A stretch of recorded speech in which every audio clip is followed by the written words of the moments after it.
त्याचं माननीय गडकरी साहेबांनी आणि आम्ही उद्घाटन केलेलं आहे। अतिशय स्टेट ऑफ आर्ट अशा प्रकारची फॅसिलिटी तयार झालेली आहे।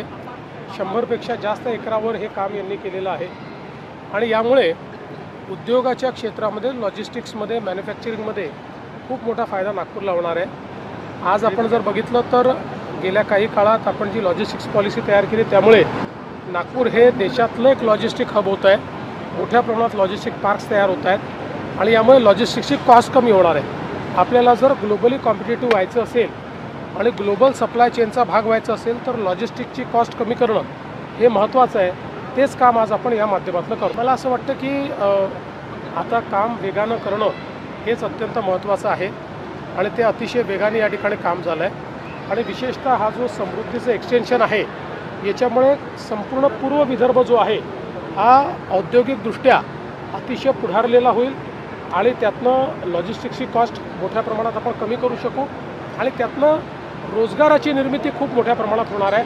आज आपण बघितलं आहे लॉजिस्टिक पार्कमध्ये सगळ्यात जास्त रोजगार असतो। या सगळ्या गोष्टींच्या मागे आपला प्रयत्न हाच आहे की रोजगाराची मुंगेरी लाल की हसीन सपने अशा प्रकारची एक सिरियल यायची, त्याच्यापेक्षा जास्त हे काही नाही।